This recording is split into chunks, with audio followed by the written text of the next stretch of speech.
Please हमारे channel को subscribe करें और घंटी के आइकन पर क्लिक करें व शेयर करना न भूलें।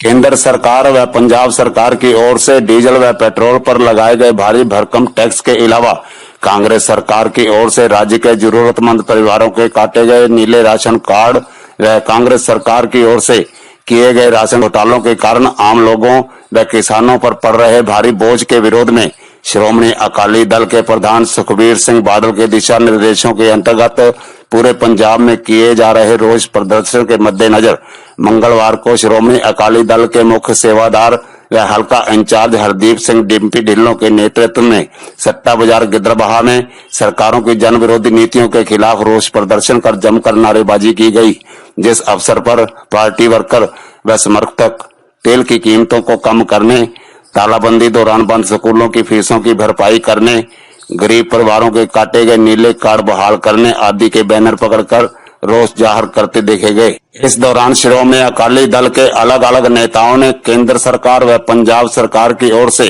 डीजल व पेट्रोल की बढ़ाई गई कीमतों की निंदा करते कहा कि सरकारों की ओर से बढ़ाई गई बेइंतहा तेल की कीमतों के कारण बढ़ी हुई महंगाई ने जहां लोगों के व्यापार व पूरी अर्थव्यवस्था को तहस नहस कर दिया है, वहीं पर पंजाब सरकार ने कोविड-19 के कारण रोजी रोटी से मोहताज हुए गरीब परिवारों के नीले राशन कार्ड काटकर उन्हें भूखमरी की कगार पर पहुंचा दिया है, जिसे सहन नहीं किया जाएगा। सोशल मीडिया पर वायरल पेट्रोल व डीजल पर सरकारों की ओर से लगाए गए टैक्स संबंधी दी गई जानकारी अनुसार रिफाइनरी की ओर से 1 लीटर डीजल की कीमत 27 रुपए 58 पैसे है, जिस पर केंद्र व पंजाब सरकार की ओर से 43 रुपए 61 पैसे वसूल किए जा रहे हैं। इसी प्रकार रिफाइनरी की ओर से 1 लीटर पेट्रोल की कीमत 25 रुपए 81 पैसे है, जिस पर केंद्र व पंजाब सरकार की ओर से 51 रुपए 69 पैसे टैक्स वसूल किया जा रहा है, जो रिफाइनरी कीमत से लगभग 150 से 200% अधिक है, जिस कारण देश का पेट भरने वाले पंजाब के अन्नदाता किसान सहित उद्योगपति, व्यापारी व आम वर्ग त्राही त्राही कर रहा है। वह सरकारों से मांग की है कि देश की अर्थव्यवस्था को सुनिश्चित करने के लिए तेल पर बढ़ाए टैक्सों को वापस लिया जाए। श्रोमणी अकाली दल के मुख्य सेवादार व हल्का इंचार्ज डिम्पी ढिल्लों ने सरकार की जन विरोधी नीतियों संबंधी जानकारी दी। श्रोमणी अकाली दल के सारे सीनियर लीडर साहबान,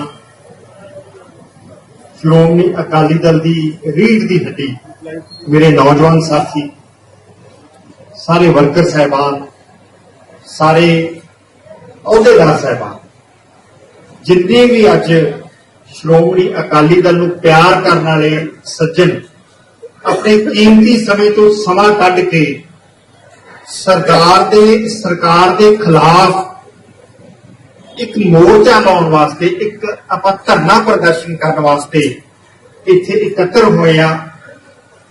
सब तो पहला उन्हां सारिआं नूं ते नाल ही जिसनूं हिंदुस्तान दा मैं तां पहला थंब कहूंगा प्रेस, इनू चलाउण वाले सज्जन मेरे भरा ये इत्थे विराजमान होए आ। सब तो पहला सारिआं नूं हथ बन के फतेह अर्ज करदा जी। वाहिगुरू जी का खालसा, वाहिगुरू जी की फतेह। मैं अपने दिल दी गहराइयां चों सारिआं दा धन्नवाद करदा कि आपां सारे अज सरकार दे खिलाफ, सरकार दी वादा खिलाफी के खिलाफ आपां अज एकत्र हुए हैं कि जो सरकार ने वादे कीते सी उन्हां ते सरकार खरी नहीं उतर सकी, इस करके आपां एकत्र हुए।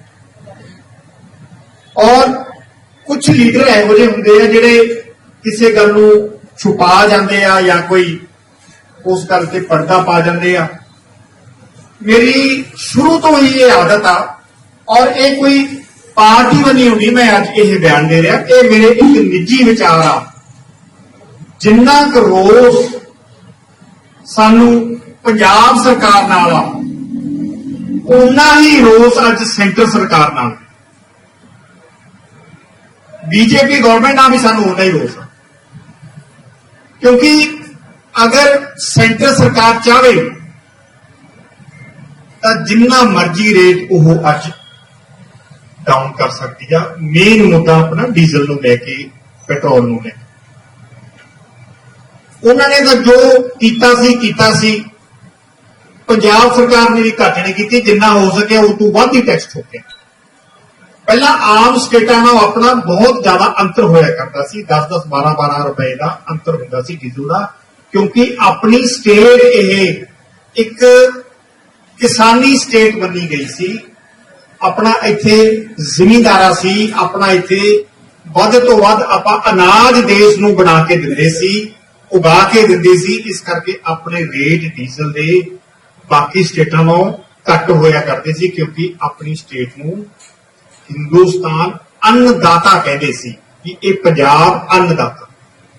ਸੋ ਇਸ ਕਰਕੇ ਮੇਨ ਆਪਣਾ ਮੁੱਦਾ ਅੱਜ ਇਹੀ ਸੀ ਕਿ ਤੇਲ ਦੀਆਂ ਜਿਹੜੀਆਂ ਵਧੀਆਂ ਕੀਮਤਾਂ, ਜਿਹੜੀਆਂ ਸਿਰ ਉੱਤੋਂ ਦੀ ਆਪਣੇ ਟੱਪ ਚੁੱਕੀਆਂ, ਇਹਨਾਂ ਦੇ ਖਿਲਾਫ ਆਪਾਂ ਸਾਰੇ ਰਲ ਕੇ ਰੋਸ ਮੁਜ਼ਾਹਰਾ ਕਰ ਸਕੀਏ। ਔਰ ਮੈਂ ਇਸ ਗੱਲ ਤੇ ਬੜਾ ਸਾਰਿਆਂ ਦਾ ਧੰਨਵਾਦੀ ਹਾਂ ਕਿ ਸਾਰਿਆਂ ਨੇ ਬੜੇ ਸੁਚੱਜੇ ਢੰਗ ਨਾਲ ਮਾਸਕ ਲਾ ਕੇ, ਆਪਦਾ ਡਿਸਟੈਂਸ ਬਣਾ ਕੇ, ਪੜ੍ਹੇ ਲਿਖਿਆਂ ਦੀ ਤਰ੍ਹਾਂ ਆਪਾਂ ਜੋ ਇਨਸਟਰਕਸ਼ਨਸ ਆਈਆਂ ਸੀ ਉਹਨੇ ਬੈਠ ਕੇ ਆਪਾਂ ਅੱਜ ਧਰਨਾ ਦਿੱਤਾ। ਮੋਦੀ ਸਾਹਿਬ ਨੇ ਪਿੱਛੋਂ ਸਰਪਲਸ ਸਪਲਾਈ ਇੰਨੀ ਦਿੱਤੀ, ਦਾਲ ਦੀ, ਆਟੇ ਦੀ, ਹੋਰ ਸਮਾਨ ਦੀ, ਪੈਸੇ ਪਾਤੇ, ਜਿਸ ਕਰਕੇ ਥੋੜਾ ਜਿਹਾ ਆਪਣਾ ਬਚਾਅ ਹੋ ਗਿਆ ਤੇ ਇਹ ਗੱਡੀ 2-3 ਮਹੀਨੇ ਹੋਰ ਪਿੱਛੇ ਚਲੀ ਗਈ, ਜਿਹੜਾ ਰਾਸ਼ਨ ਤੁਹਾਨੂੰ ਆ ਗਿਆ। ਨਹੀਂ ਪੰਜਾਬ ਸਰਕਾਰ ਨੇ ਤੁਹਾਡਾ ਚਲਾਉਣਾ। ਅਗਲੀ ਗੱਲ ਜੇ ਮੈਂ ਕਰਾਂ, ਜਿੰਨੇ ਆਪਣੇ ਬਾਦਲ ਸਾਹਿਬ ਦੀ ਸਰਕਾਰ ਦੇ ਵਿੱਚ ਸਹੂਲਤਾਂ ਮਿਲੀਆਂ ਸੀ, ਜਿਵੇਂ ਕਿ ਫ੍ਰੀ ਆਪਾਂ ਨੂੰ ਮੀਟਰ ਮਿਲੇ ਗਏ ਸੀ, 100 ਯੂਨਿਟ ਬਿਜਲੀ ਦਾ ਆਪਣਾ ਫ੍ਰੀ ਹੁੰਦਾ ਸੀ, ਫਿਰ ਬਾਦਲ ਸਾਹਿਬ ਨੇ 200 ਯੂਨਿਟ ਫ੍ਰੀ ਕਰਤਾ ਸੀ ਕਿ ਅਗਰ ਇਸ ਤੋਂ ਉੱਪਰ ਕੋਈ ਬਿਜਲੀ ਕਿਸੇ ਦੀ ਜਲਦੀ ਸੀ ਤਾਂ ਉਹ 200 ਯੂਨਿਟ ਤੱਕ ਆਪਾਂ ਮਾਫ ਕਰਕੇ ਬਿਜਲੀ ਉਦੋਂ ਉੱਤੋਂ ਦੇ ਆਪਾਂ ਪੈਸੇ ਲੈ ਲੈਂਦੇ ਸੀ ਤੇ ਕਦੇ ਕਿਸੇ ਦਾ ਬਿੱਲ 500-700 ਤੋਂ ਉੱਤੇ ਨਹੀਂ ਆਉਂਦਾ ਸੀ, ਜਿੰਨੀ ਮਰਜ਼ੀ ਚਲਾ ਲੈਂਦੇ। ਤੇ ਅੱਜ ਵੀਰੋ ਮੈਂ ਬੜੇ ਇਹ ਗੱਲ ਦੁੱਖ ਨਾਲ ਕਹਿ ਰਿਹਾ ਕਿ ਵਾਅਦਾ ਕੀ ਕੀਤਾ ਸੀ ਵੀ ਅਸੀਂ ਕਿੰਨੇ ਯੂਨਿਟ ਮਾਫ ਕਰਾਂਗੇ, ਤੇ ਅੱਜ ਗਰੀਬ ਦੇ ਘਰ ਦੇ ਵਿੱਚ ਕਈਆਂ ਘਰਾਂ ਦੇ ਵਿੱਚ ਮੈਂ ਦੇਖਿਆ ਉਹਨਾਂ ਦੇ ਬੱਲਬ ਨਹੀਂ ਚੱਲਦਾ, ਉਹਨਾਂ ਦੇ ਪੱਖਾ ਨਹੀਂ ਚੱਲਦਾ, ਕਿਉਂਕਿ ਉਹਨਾਂ ਦੇ कनेक्शन ਕੱਟਦੇ। इस अवसर पर विशेष तौर पर पहुंचे श्रोमणी अकाली दल पंजाब कोर कमेटी के सदस्य शेरे पंजाब जगमीत सिंह बराड़ ने कहा कि श्रोमणी अकाली दल देश के लिए सबसे अधिक कुर्बानियां देने वाली वह पंजाब एवं पंजाबियत के अधिकारों के लिए आगे होकर संघर्ष करने वाली पुरानी पार्टी है, जिसका बहुत ही गौरवमय इतिहास है। लेकिन कांग्रेस पार्टी ने हमेशा ही लोगों को गुमराह करने के लिए नकली अकाली दल खड़े किए, जिन्हें पंजाब के सूझवान लोगों ने नकार दिया। उन्होंने चीन के बॉर्डर पर देश की रक्षा करते हुए अपनी शहादत देने वाले सैनिक जवानों को श्रद्धा के पुष्प भेंट कर श्रद्धांजलि दी। रोष प्रदर्शन दौरान श्रोमणी अकाली दल के मुख्य सेवादार हरदीप सिंह डिम्पी ढिल्लों हुए मीडिया के रूबरू। बड़े सुचज्जे ढंग नाल एक चीज प्रेस ਦੇ ਰੂਬਰੂ ਹੋ ਕੇ ਦੱਸੀ ਆ ਤੇ ਮੈਨੂੰ ਨਹੀਂ ਲੱਗਦਾ ਵੀ ਇਹਨਾਂ ਦੇ ਦੱਸਣ ਤੋਂ ਬਾਅਦ ਕੋਈ ਚੀਜ਼ ਮੇਰੇ ਦੱਸਣ ਯੋਗ ਰਹਿ ਗਈ ਹੋ। ਮੇਨ ਆਪਣਾ ਇੱਕੋ ਹੀ ਮੁੱਦਾ ਸੀ ਕਿ ਡੀਜ਼ਲ ਤੇ ਪੈਟਰੋਲ ਦਾ ਰੇਟ ਕਿਵੇਂ ਨਾ ਕਿਵੇਂ ਘੱਟ ਹੋਵੇ, ਕਿਉਂਕਿ ਇਹ ਰੇਟ ਘੱਟ ਹੋਣ ਨਾਲ ਹੀ ਪੰਜਾਬ ਦੀ ਆਰਥਿਕ ਵਿਵਸਥਾ, ਪੰਜਾਬ ਦੀ ਕੀ ਦੇਸ਼ ਦੀ ਆਰਥਿਕ ਵਿਵਸਥਾ ਦਾ ਭਾਰ ਫੇਰ ਘਟੂਗਾ, ਕਿਉਂਕਿ ਹਰ ਚੀਜ਼ ਇਹਦੇ ਨਾਲ ਕਨੈਕਟਡ ਆ। ਹੁਣ ਇੱਥੇ ਤੁਸੀਂ ਵੀ ਚੱਲ ਕੇ ਆਏ ਹੋ, ਆਪੋ ਆਪਣੀ ਬਾਈਕਸ ਤੇ, ਕੋਈ ਕਾਰ ਤੇ ਆਇਆ, ਤੇ ਤੁਹਾਡੇ ਤੇ ਵੀ ਭਾਰ ਵਧੂਗਾ ਹੀ। ਹਰ ਚੀਜ਼, ਜੇ ਕੋਈ ਸਬਜ਼ੀ ਲੈਣ ਜਾਂਦਾ ਉਸ ਤੇ ਵੀ ਭਾਰ ਵਧੂਗਾ, ਕਿਉਂਕਿ ਉੱਥੇ ਵੀ ਉਨੀ ਕਾਸਟਲੀ ਹੋ ਜੂਗੀ। ਕੋਈ ਵੀ ਚੀਜ਼ ਆਉਂਦੀ ਆ, ਹਰ ਚੀਜ਼ ਤੇ ਭਾਰ ਪੈਂਦਾ। ਉਹਨਾਂ ਦੌਰਾਨ ਬੜੇ ਵਾਅਦੇ ਕੀਤੇ ਨੇ ਕਿ ਲੋਕ ਤੈਸ਼ੀ ਸਰਕਾਰ ਕਰਦੀ ਆ, ਫਿਰ ਹੋਈ ਸਰਕਾਰ, ਪਰ ਗੱਲਾਂ ਕਹਿਣੀ ਦੀ ਕਥਨੀ ਬੜਾ ਫਰਕ ਹੈ। ਕੀ ਕਹਿਣਾ ਚਾਹੀਦਾ? ਸੱਚ ਜੀ, ਉਦੋਂ ਗੱਲਾਂ ਕੁਝ ਹੋਰ ਹੁੰਦੀਆਂ, ਬਾਅਦ ਚ ਗੱਲਾਂ ਕੁਝ ਹੋਰ ਬਣ ਜਾਂਦੀਆਂ। ਉਦੋਂ ਤਾਂ ਬੜੇ ਵੱਡੇ ਪ੍ਰੋਮਿਸ ਕਰਦੇ ਆ, ਕਿਉਂਕਿ ਕੁਝ ਰਾਇ ਦੇ ਨਾਲੇ ਬੜੇ ਵੱਡੇ ਹਾਇਰ ਕੀਤੇ ਜਾਂਦੇ ਆ। ਉਹ ਫਿਰ ਉਹਨਾਂ ਦੀ ਅੱਖਾਂ ਤੇ ਪਰਦਾ ਪਾ ਦਿੰਦੇ। ਉਹ ਇੱਕੋ ਹੀ ਗੱਲ ਕਹਿੰਦੇ ਆ। ਆਪਣਾ ਪ੍ਰਸ਼ਾਂਤ ਕਿਸ਼ੋਰ ਜੀ ਨੂੰ ਮੇਰਾ ਮਤਲਬ ਕਿ ਆਪਣਾ ਇਸ਼ਾਰਾ ਕਹਿਣ ਦਾ ਉਹਨਾਂ ਦਾ ਮਕਸਦ ਸਿਰਫ ਇੱਕੋ ਹੀ ਹੁੰਦਾ, ਬਾਏ ਹੁੱਕ ਔਰ ਕਰੁੱਕ ਸਰਕਾਰ ਬਣਨੀ ਚਾਹੀਦੀ ਆ। ਉਹ ਆਪਦੀ ਸਰਕਾਰ ਬਣਾ ਕੇ ਗਏ। ਹੁਣ ਤੁਸੀਂ ਨਿਬੜੋ, ਕਿਵੇਂ ਨਿਬੜਨਾ, ਤੁਹਾਡੇ ਵਾਅਦੇ ਪੂਰੇ ਹੁੰਦੇ ਆ ਕਿ ਨਹੀਂ ਹੁੰਦੇ। ਪਰ ਇਹ ਜਨਤਾ ਨੂੰ ਜਵਾਬ ਦੇ ਉਹ ਨਹੀਂ ਹੁੰਦੇ ਜਿਹੜੇ ਸਰਕਾਰ ਬਣਾਉਂਦੇ ਆ, ਜਿਨ੍ਹਾਂ ਦੀ ਸਰਕਾਰ ਬਣਦੀ ਆ ਇਹ ਜਵਾਬ ਦੇ ਹੁੰਦੇ ਆ ਜਨਤਾ ਨੂੰ ਵੀ ਇਹਨਾਂ ਨੇ ਜਵਾਬ ਕੀ ਦੇਣਾ। गिद्दड़बाहा से पत्रकार गोविंद गुप्ता की रिपोर्ट।